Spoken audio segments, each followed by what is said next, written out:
नमस्कार किसान भाइयों।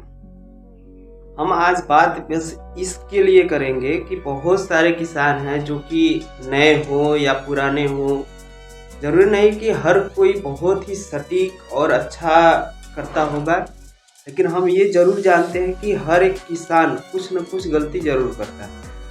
आजकल आप देखेंगे कि आप लोगों के जो कितने किसान भाई हैं जो एक ही बीज, जो कि सेम बीज आप ले जाएंगे और सेम बीज अगला किसान ले जाएगा और दोनों के फसल में काफ़ी अंतर आता है। इसका रीज़न क्या आप लोग जानते हैं?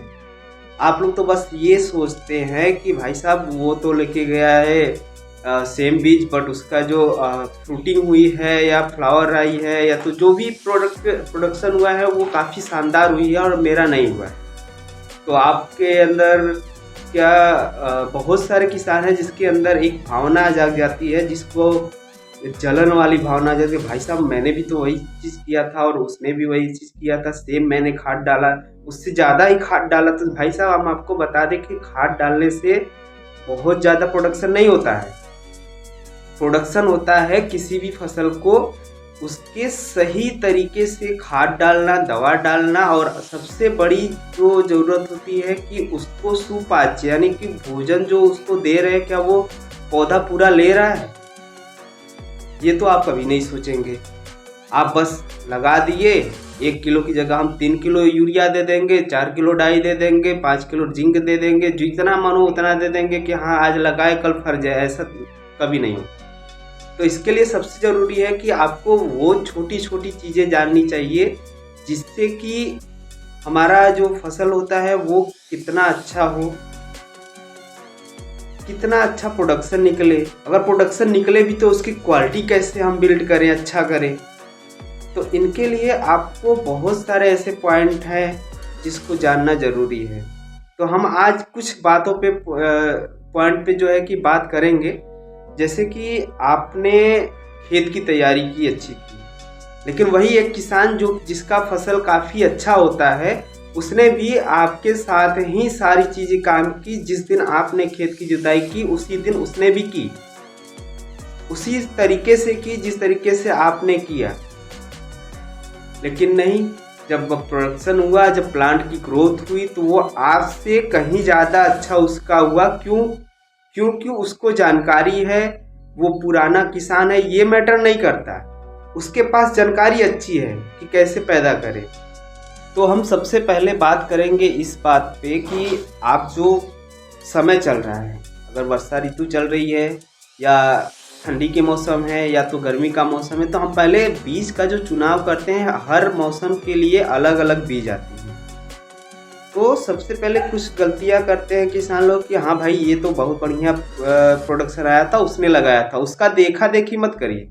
क्यों? क्योंकि हर साल जो टेम्परेचर होता है, इंडिया का जो टेम्परेचर है, हर साल कभी ठंडी के मौसम में वो प्रॉपर ठंडी नहीं पड़ पाती है, जिसकी वजह से आप जो बहुत ज़्यादा ठंडी वाला वैरायटी लगा देते हैं और ठंडी पड़ती नहीं, तो आपकी प्रोडक्शन तो खराब होगी ही।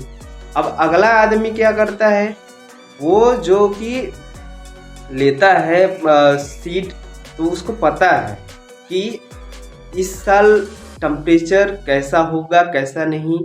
ये टेम्परेचर आजकल तो बहुत सारे ऑनलाइन टूल्स भी आ गए हैं, बहुत सारे ऐप आ गए हैं जिसमें कि टेम्परेचर का पूर्वानुमान दे देता है कि हाँ यार ये दिन कैसा मौसम रहेगा। तो सबसे पहला चुनाव आपको करना है कि किस मौसम में फसल आप लगा रहे हैं, उस मौसम के हिसाब से ही आपको फसल का चुनाव करना है। उसी वैरायटी का भी 3-4 वैरायटी आती है कि कोई गर्मी में लगता है, कोई ठंडी में लगता है, कोई बरसात में लगता है। जब आपने चुनाव कर लिया तो खेत की तैयारी आप देखेंगे कि कुछ लोग करते हैं तो बस वैसे ही जुताई कर दिए उसके बाद लगा दिया। नहीं, ऐसे नहीं करना है। आपको ऐसे करना है, यदि बरसात पे आप कुछ चीज़ें लगा रहे हैं और आपको पता है कि जब बारिश होगी तो चाहे कोई भी वैरायटी हो, अगर ज़्यादा बारिश हुई तो वो आपकी फसल को नुकसान पहुंचाएगा ही पहुंचाएगा। तो थोड़ा सा तरीका आप बदल सकते हैं। जो चीज़ें आप समतल ज़मीन पे लगाते थे उसको मेड़ बना के लगाइए।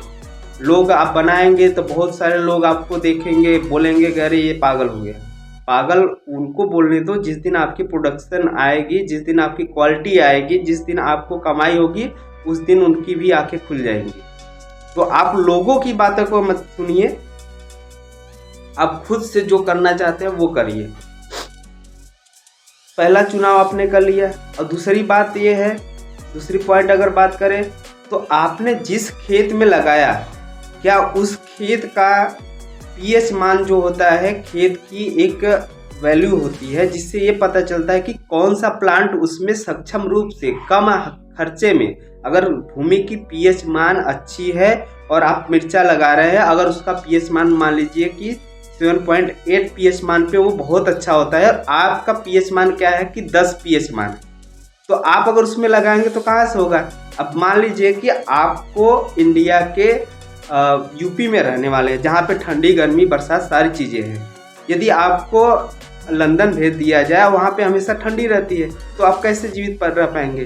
जीवित रहेंगे लेकिन एक कैसे, वैसे ही आदमी जैसे कि बिना खाए पिए बिना कुछ किए ऐसा लगता है कि उसको कुछ मिला ही ना हो। आप जी तो लेंगे लेकिन सिर्फ जी लेंगे, अच्छे से नहीं जी लेंगे। तो उसी तरीके से किसी भी प्लांट के लिए सबसे ज़रूरी होता है कि उसको जिस घर में लगा रहे हो, खेत एक तरह से उसका घर है जहाँ पे वो बढ़ता है, फलता है और फूलता है, तो आप क्या उस घर में क्या उसके संतुलन के अकॉर्डिंग है या नहीं है। तो पीएच वैल्यू जो होती है बहुत ही इम्पोर्टेंट होती है। आज तक कोई किसान, क्या बहुत सारे किसान हैं जो बड़े किसान होते हैं, हम आपको बता दें कि जो बड़े किसान होते हैं उनको कंपनी भी अच्छी सुविधा प्रोवाइड करती है।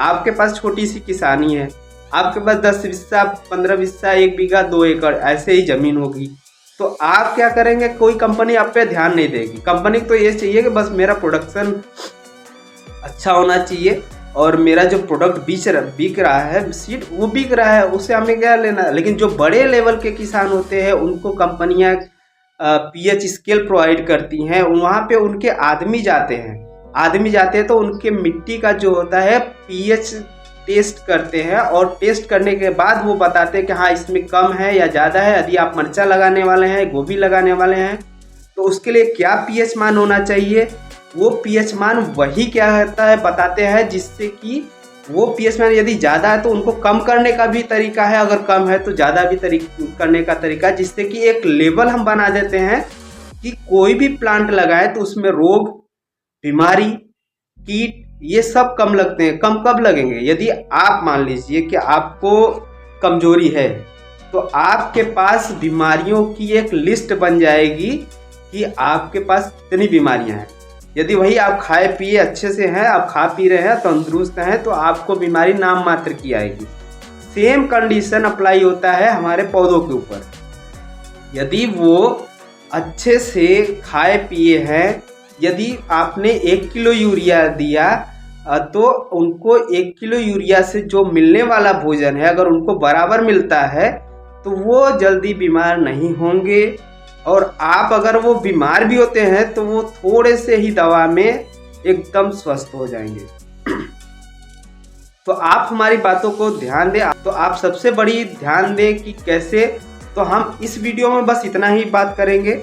अगले वीडियो में हम अच्छे से बताएंगे कि पीएच स्केल क्या होता है, पीएच मान क्यों जरूरी है निकालना, और खेतों की सुधार क्यों जरूरी है। तो यदि इससे क्या होगा, किसान की कम लागत में अच्छी पैदावार होगी, जिससे किसानों को काफ़ी अच्छा मुनाफा भी मिलेगा। तो हम मिलते हैं अगले वीडियो में। आप सब्सक्राइब करिए या ना करिए, आपकी इच्छा है। सब्सक्राइब कर लेंगे तो मेरी जो अगली वीडियो आएगी हो सकता है वो आपको जल्दी मिल जाए। लेकिन बहुत ही ज़रूरी है, इसमें आपका भी साथ होना चाहिए, हम भी साथ देंगे। हर एक किसान, जो छोटे लेवल के किसान हैं, उनको एक साथ मिलकर चलना होगा, तभी जाके वो एक अच्छा किसान भी बन पाएंगे, कम लागत में अच्छी पैदावार भी हो जाएगी और उनकी अच्छी पोजीशनिंग भी हो जाएगी।